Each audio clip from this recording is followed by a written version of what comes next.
انسان کی زندگی میں مذہب کی کیا اہمیت ہے، اس پر کچھ کلام کیا جائے، کیونکہ ایک مذہب بیزار شخص یہ کہتا ہے کہ میں روز کام پر جاتا ہوں، محنت کرتا ہوں، ترقی مل جاتی ہے، گھر والوں، دوستوں، رشتہ داروں میں خوشیاں بانٹتا ہوں۔ جسے مذہب نے ایک کام کہتا ہے وہ میں مذہب کے بغیر اپنی عقل سے بھی کر لیتا ہوں، تو پھر معاذ اللہ بلا وجہ مذہب پر عمل کر کے مزید پابندیوں کا بوجھ کیوں اٹھاؤں، جبکہ اس کے بغیر بھی زندگی تو میری چل ہی رہی ہے، مجھے مذہب کی کیا ضرورت؟ تو حضرت یہ جو فکر کے لوگ ہیں اس کے بارے میں کیا ارشاد فرمائیں گے؟ اللہ تبارک و تعالیٰ کی مخلوقات میں سے 3 انواع مخلوق ایسی ہیں کہ جنہیں اللہ تعالیٰ نے عقل کی نعمت سے نوازا ہے۔ وہ ملائک ہیں، انسان ہیں اور جنات ہیں۔ باقی مخلوق جو ہے ان کو اتنا شعور دیا ہے جو ان کی بقائے حیات کے لیے ضروری ہے۔ بالکل ٹھیک۔ عقل مجرد ہو، جس کو لاجک یا سبب اور مسبب، علت اور معلول، کاز اینڈ ایفیکٹ کے تانے بانے سے جوڑا جائے تو اسے ریشنیل کہتے ہیں، عقل کہتے ہیں۔ اگر اس میں تجربہ اور مشاہدہ شامل ہو جائے تو اسے سائنس کہتے ہیں۔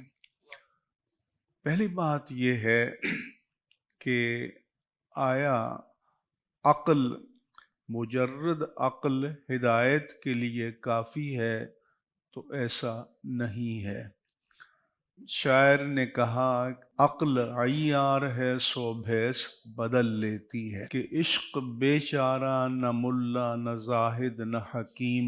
عقل عیار جو ہے وہ ذریعہ ہدایت نہیں بن سکتی۔ جی عقل کی ایک تعریف یہ کی گئی ہے کہ جو ما لہو اور ما علیہا، what is for and what is against، یا جو چیز اس کے فائدے میں ہے یا جو چیز اس کے نقصان میں ہے، اس میں تمیز کر سکے، جیسا کہ اللہ نے فرمایا وَأَلْهَمَهَا فُجُورَهَا وَتَقْوَاهَا، کہ اس نے نفس انسانی کو اس کی بدی اور اس کا تقوی دونوں الہام کر دیے، یعنی دونوں کی پہچان کا ملکہ اس کو عطا کر دیا۔ واہ۔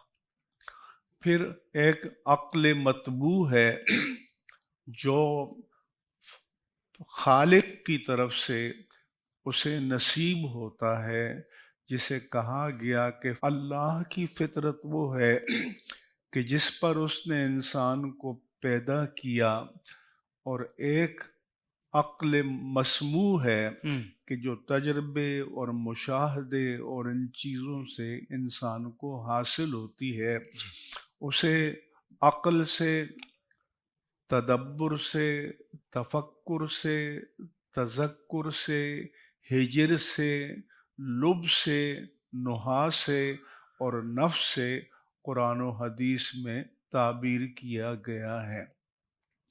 اب جو آپ کا سوال ہے کہ عقل ہدایت کے لیے کافی ہے، ہم دنیا میں کھاتے ہیں، کماتے ہیں، عشرتیں کرتے ہیں، یہ سوال وہ کرتا ہے کہ جو حقیقت سے ناآشنا ہے۔ یہ کام تو حیوانات بھی کرتے ہیں، کھاتے بھی ہیں، پیتے بھی ہیں، شہوات ان کی بھی ہیں، اپنی نوع کے اعتبار سے بقا کا سامان بھی کرتے ہیں۔ اس سے مذہب کا کوئی ٹکراؤ نہیں ہے۔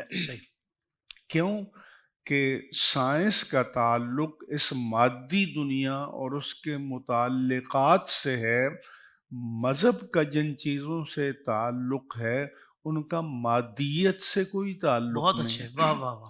مثلا اللہ کا وجود، اس کی ہستی، اس کا واجب الوجود ہونا، مثلا جنات ہیں، ملائک ہیں، جنت ہے، جہنم ہے، یہ جو بنیادی معتقدات ہیں ان میں سے کوئی ایسا نہیں ہے کہ جن کو عقل کی میزان پر پرکھ کرا قبول یا رد کر سکیں، واہ واہ واہ کیونکہ واہ!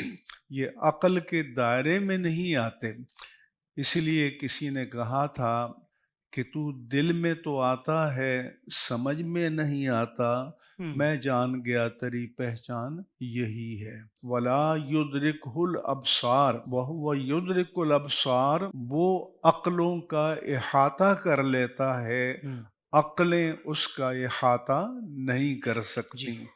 لہذا سوال بنیادی یہ ہے کہ کیا یہ کائنات از خود وجود میں آ گئی ہوں، یا اس کو کسی بنانے والے نے بنایا ہے؟ جی، اگر بنانے والے نے بنایا ہے تو اس کا کوئی منصوبہ بھی ہوگا، حکمت بھی ہوگی، مقاصد بھی ہوں گے۔ ہوں، کیوں کہ حکیم کا کوئی کام حکمت سے خالی نہیں ہوتا۔ واہ واہ واہ واہ! فرمایا کہ اَيَحْسَبُ الْإِنسَانُ أَن يُتْرَكَ سُدًى، کیا انسان نے یہ گمان کر رکھا ہے کہ اسے یوں ہی بیکار چھوڑ دیا جائے گا؟ ہوں، افحسبتم انما خلقناکم عبثا وانکم الینا لا ترجعون، کیا تم نے یہ گمان کر رکھا ہے کہ تمہیں خالق نے بیکار پیدا کیا ہے اور تم ہماری طرف لوٹائے نہیں جاؤ گے؟ فتعال اللہ الملک الحق، اللہ تعالیٰ کی ذات جو ملک بھی ہے، حق بھی ہے، اس سے بہت بلند تر ہے کہ اس ہوں، کا کوئی کام حکمت سے خالی ہو۔ اس واہ! لیے اللہ تعالیٰ کے جو سارے فیصلے ہیں وہ حکمت کے ساتھ تعلق ہے۔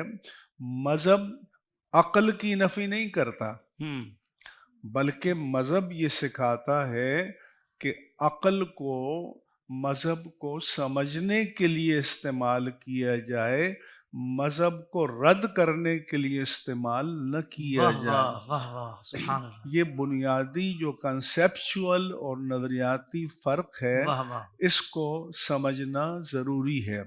دوسرا یہ ہے کہ عقل بھٹک بھی جاتی ہے، بہک بھی جاتی ہے، جی، گمراہ بھی ہو جاتی ہے، اور اس لیے جیسے قرآن میں فرمایا کہ اضلہ اللہ علی علمہ، اس کے علم کے باوجود اسے اللہ نے گمراہ کر دیا۔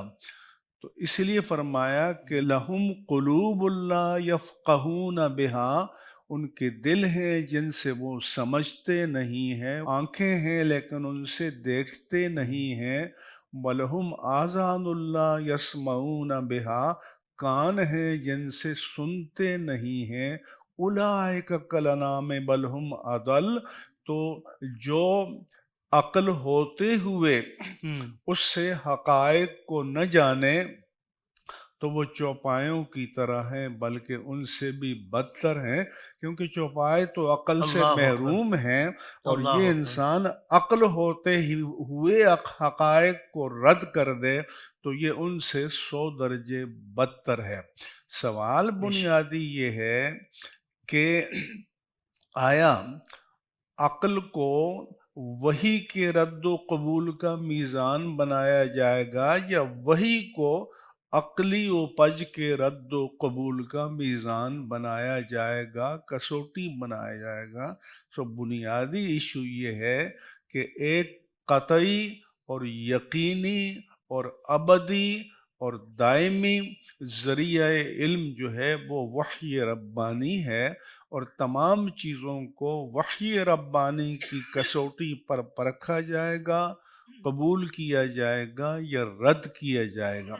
سائنس ہی کیسے فیصلہ کر سکتی ہے کہ مرنے کے بعد کیا ہونا ہے؟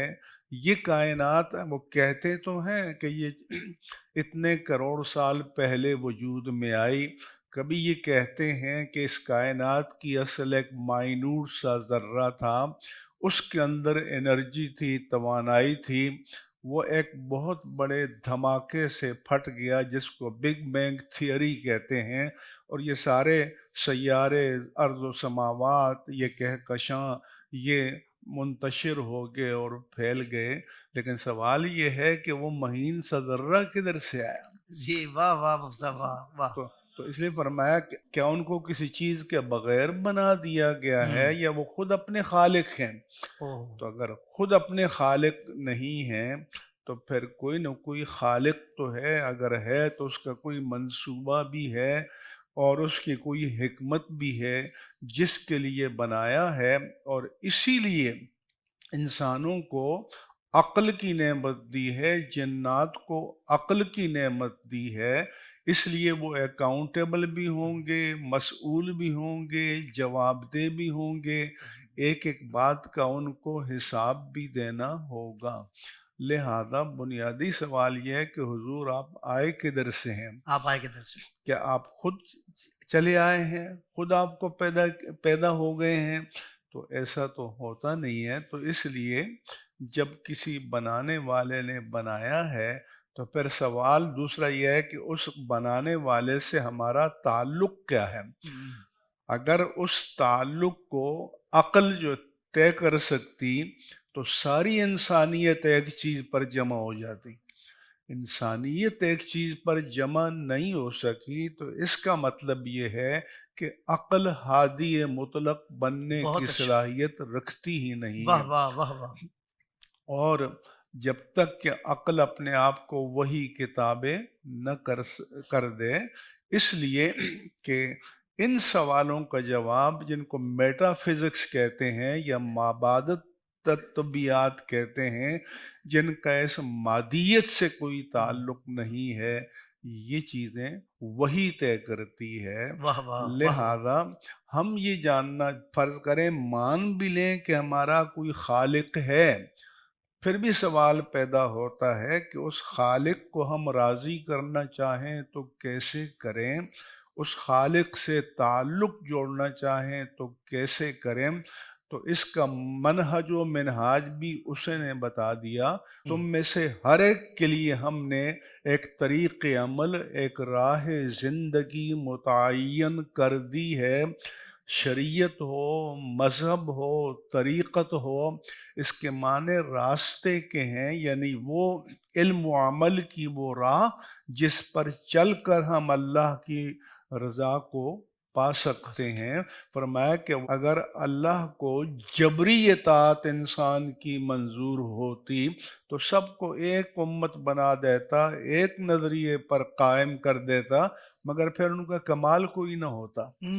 کمال تو تب ہوتا کہ یہ بتا دیا جائے کہ یہ شر کا راستہ ہے، یہ خیر کا راستہ ہے، اس کے مضرات یہ ہیں، اس کے منافع یہ ہیں، اب تم اپنے اختیار سے ان میں سے کسی ایک کو اختیار کرو۔ تو اس لیے اللہ کی ذات کے ساتھ جو ہمارا تعلق، اس کی مرضیات کیا ہیں، اس کی منہیات کیا ہیں، یہ چیزیں عقل سے طے نہیں ہوتی۔ اور عقل اتنا عیار ہے کہ چند سال پہلے قبلہ شاہ صاحب جو چرچ آف انگلینڈ ہے، اس نے طے کیا کہ اب چونکہ مغرب میں آدھے لوگ وہ ہیں کہ جو بائبل اور تورات کے معیار پر یا قانونی طریقے سے نکاح کے رشتے میں جڑتے نہیں ہیں، بلکہ آزادانہ حیوانوں کی طرح لڑکے لڑکیاں مل جل کر رہتے ہیں، لہذا اب ہمیں مان لینا چاہیے کہ بغیر نکاح کے مرد اور عورت کا رہنا یہ گناہ نہیں ہے۔ مطلب یہ ہے کہ جس چیز کو شریعت نے متعین کیا ہے اس کو اپنے عمل کے تابع کر دیا جائے، اور اسلام یہ کہتا ہے کہ ساری کائنات ایک پلڑے میں آ جائے اور یہ کہہ دے کہ خنزیر حلال ہے تو حلال نہیں ہو سکتا، یا شرک کی گنجائش ہے تو نہیں ہو سکتی، کیونکہ ہمارے پاس الٹیمیٹ، حتمی اور قطعی کسوٹی وہی ربانی ہے۔ واہ واہ، سبحان اللہ سبحان اللہ۔ زندگی کے تمام شعبوں میں دینی رہنمائی حاصل کرنے اور آخرت کو بہتر کرنے کے لیے ہمارے YouTube channel Islamic digital studio کو سبسکرائب کر لیں اور بیل آئیکن بھی پریس کر لیں۔ قرآن سے بھی ملاتا ہے